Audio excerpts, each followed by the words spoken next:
Hello everyone, आज हम देखेंगे लिक्विडेटर फाइनल स्टेटमेंट। सबसे पहले देखते हैं लिक्विडेशन। लिक्विडेशन यानी क्या होता है? लिक्विडेशन यानी कंपनी को बंद करना या फिर क्लोज करना। ऐसे बहुत से कारण होते हैं कि कंपनी को क्लोज करना पड़ता है। सबसे पहला कि लॉस में जाना, कंपनी के ऊपर बहुत सारा डेब्ट होना, या फिर वॉलंटरी लिक्विडेशन, खुद इच्छा अनुसार दूसरी कंपनी खरीदने के लिए एक कंपनी बेच देना। तो ऐसे होता है लिक्विडेशन। लिक्विडेशन करने के लिए सीए या फिर लॉयर को अपॉइंट किया जाता है, उसे हम कहते हैं लिक्विडेटर। अभी लिक्विडेटर किस तरह से अपना एक स्टेटमेंट बनाता है? लिक्विडेटर किस तरह से एक स्टेटमेंट बनाता है? तो स्टेटमेंट इस तरह से बनाता है। तो वो क्या करता है, सबसे पहले वो जो कुछ भी कंपनी के पास असेट है, पैसा कैश हो, कैश एट बैंक हो, या फिर उसके पास इन्वेस्टमेंट हो, वो क्या करता है, पूरे के पूरे बेच देता है। इन्वेस्टमेंट बेच दिया, उसका रियलाइजेशन किया यानी कन्वर्ट इनटू कैश, सब पैसा जमा किया। वो जमा करने जो पैसा रहता है वो डेबिट साइड में लिखते हैं, उसे कहते हैं हम रिसिप्ट। उसे कहते हैं हम रिसिप्ट। और उसी पैसे से ले देना होता है। अभी कंपनी ने कुछ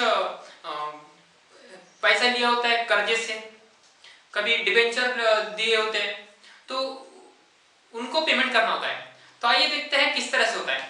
सबसे पहले रिसिप्ट साइड, किस तरह से पैसा जमाया जाता है या बनाया जाता है। Cash at bank, already bank में पैसा है, वो भी होगा। कैश इन हैंड, उसके बाद मार्केटेबल सिक्योरिटीज, शेयर हो गए, डिबेंचर हो गए, दूसरे कंपनी से अगर खरीद लिए तो, या फिर बॉन्ड्स हो गए गवर्नमेंट के, यानी कि हम उसे कहेंगे इन्वेस्टमेंट। उसके बाद बिल्स रिसीवेबल, जो बिल्स लेना है। उसके बाद ट्रेड डेब्टर, डेब्टर यानी कि ऐसे लोग जिनसे पैसा लेना है, जिनसे पैसा लेना है। The person who have under the डेब्ट कॉल्ड डेब्टर। उसके बाद कहेंगे हम stock in trade. Stock in trade यानी कि जब एक ट्रेडिंग कंपनी जब वस्तु खरीदती है और बेचती है, उसी को हम ट्रेडिंग कंपनी कहते हैं। तो अभी हमको बेचना नहीं है, तो जो बचा हुआ माल कहते हैं उसे स्टॉक इन ट्रेड। उसके बाद फ्री होल्ड प्रॉपर्टी, तो any property which have hold by the company. After that plant and machinery and furniture and fitting. ये तो जनरली हम असेट देखते हैं, ये तो फिक्स असेट हो गए। तो ये असेट बेच के उसको रियलाइज करना, पैसे में कन्वर्ट करना, और फिर उससे क्या करना, हमें पेमेंट करना। अभी हम देखेंगे पेमेंट साइड। क्या देखेंगे? Payment side. तो पेमेंट साइड में सबसे पहले हमको स्टेप बाय स्टेप चलना पड़ता है। कैसे चलना पड़ता है? Step by step.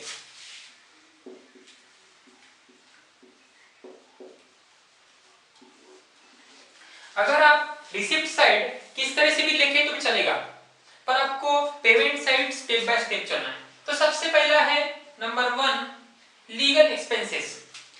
आपको यहाँ पे लिखने की जरूरत नहीं, पर मैं सिर्फ लिख रहा हूँ। लीगल एक्सपेंसेस यानी कि expenses made on the service provide by the anythings. जैसे अभी मान लीजिए कि एडमिनिस्ट्रेटिव वगैरह वगैरह। उसके बाद लिक्विडेशन एक्सपेंसेस, लिक्विडेटर जो भी खर्चा करता है, असिस्टेंट अपॉइंट करता है या लीगल खर्चा करता है, उसके ऊपर हम कहेंगे। उसके बाद लिक्विडेटर रेम्युनरेशन। लिक्विडेटर रेम्युनरेशन, ये जो स्टेटमेंट बनाता है उसके लिए लिक्विडेटर क्या करता है, एक फीस चार्ज करता है। वो फीस इन लमसम भी हो सकती है कुछ अमाउंट में, या फिर वो इसके ऊपर भी कर सकता है, 3%, 4%, 5%, जो भी हो। ये 3 होने के बाद ये तो खर्चे हो गए। उसके बाद ये नंबर 4, ये है प्रेफरेंशियल क्रेडिटर, यानी कि ऐसे कुछ क्रेडिटर, मान लीजिए गवर्नमेंट का टैक्स हो गया, ये हो गया म्युनिसिपल टैक्स, ये ऐसे अगर टैक्स होते हैं उनको हम क्रेडिटर कहते हैं, जिनको पैसा देना ही है एनी हाउ, कंपनी बंद रहे या शुरू रहे, तो वो हो गए प्रेफरेंशियल क्रेडिटर। और उनको ये खर्चे होने के बाद सबसे पहले इनको देना पड़ेगा। बाकी बचा पैसा डिबेंचर होल्डर को। डिबेंचर होल्डर मींस ऐसे लोग जिन्होंने पैसा दिया है कंपनी को एक एग्रीमेंट के तहत, और उनको क्या करना पड़ता है, इंटरेस्ट भी देना पड़ता है। क्वेश्चन में ये भी कुछ ऐसे आ सकता है कि interest 6% interest, 5% interest for the year. उसके बाद यहां से कुछ अगर पैसा बचता है तो वो जाएगा अनसिक्योर्ड क्रेडिटर। अनसिक्योर्ड क्रेडिटर यानी कि ऐसे क्रेडिटर जिनकी कोई भी गारंटी नहीं रहती। एग्रीमेंट में ऐसा लिखा जाता है कि अगर कंपनी के पास पैसा कम हुआ तो कम मिलेगा। Not any document or asset have secured against the creditor। ठीक है। इसके बाद नंबर 4 जाते हैं प्रेफरेंस शेयर होल्डर। अगर मानो कुछ पैसा बचता है तो वो प्रेफरेंस शेयर होल्डर को जाएगा। सबसे पहले ये पेमेंट होने के बाद सबसे पहले आएगा प्रेफरेंशियल क्रेडिटर। अगर पैसा बचता है तो डिबेंचर होल्डर, अगर पैसा बचता है तो अनसिक्योर्ड क्रेडिटर, और फिर ये इतना पैसा बचने के बाद अगर भी कुछ बचता है तो प्रेफरेंस शेयर होल्डर। और मान लीजिए यहाँ पे भी कुछ पैसा बच गया, तो इक्विटी शेयर होल्डर के लिए वो पैसा जाएगा। अगर नहीं बचता तो इनके लिए बहुत कम जाएगा। एक सिंपल एग्जांपल की तरह समझते हैं। अगर मेरे पास 1000 रुपए है, मैंने वो कहीं से जमा करके लाया और मुझे पेमेंट करना है 2000 का, तो मैं सबसे पहले ये देखूंगा कि किस आदमी को सबसे पहले देना है। उसके बाद उसको 200 देना है या 300 देना है या 500 देना है। बाकी जो बचे 700 वो दूसरे आदमी को, तीसरे आदमी को। इस तरह से मैं तो 2000 नहीं बांट पाऊंगा, तो मुझे क्या करना पड़ेगा, स्टेप बाय स्टेप चलते जाना पड़ेगा। और जो कुछ लोग बचे उनको फिर नेक्स्ट टाइम हमें पेमेंट करना पड़ेगा, या फिर हम पेमेंट नहीं कर पाएंगे।